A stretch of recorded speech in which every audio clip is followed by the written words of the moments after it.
Tea time. Did you hear the story about the woman who was in college, living young and free and having a good time?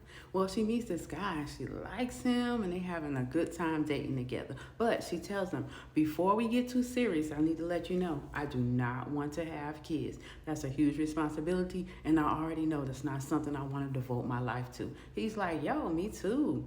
I just want to have fun, enjoy life and have adventures too. And she's like, great, that means we're a good match. And they continue dating to the point that they get married. So they living their life together, a young married couple, DINK all the way, having fun. They got a 1-bedroom apartment. He's working, she's working. They living their life, enjoying their double income. Well, one day his sister calls him and says, hey, could y'all watch my kids for a little bit while I go run some errands? Apparently, she had 3 kids by 3 different deadbeat dads, and none of them were in the picture to help her.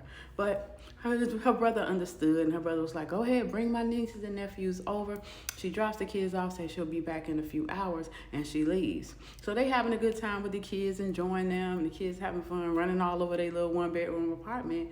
When time goes by, it gets later and later, and the sister hasn't even called. So he's calling the sister, and she's not answering. By the next morning, she's still not answering. The sister disappears.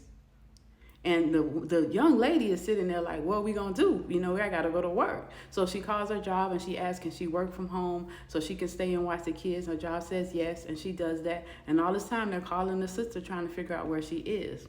Like a week later, they finally found out that she's okay, but she says, I'm not coming back for them kids. Y'all going to have to take care of them. And she disappears again.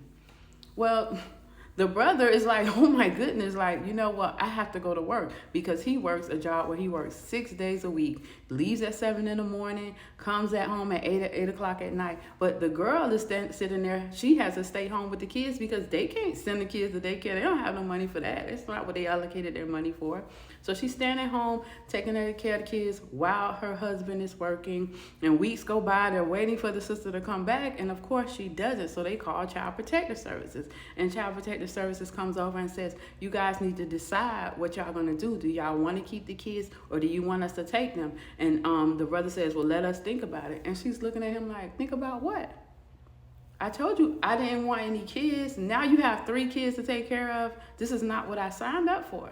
And he's like, excuse me? This is my family. How I'm just going to desert them like that? And she says, I understand that this is your family, but at the same time, if you want kids in your life, I don't.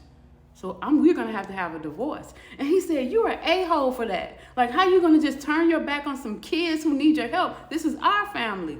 And she says, hey, listen, you work from 7 o'clock to 8 o'clock at night. I'm the one taking care of these kids. This is not something I signed up for. If you're going to keep those kids, you're going to keep those kids by yourself. And she left him.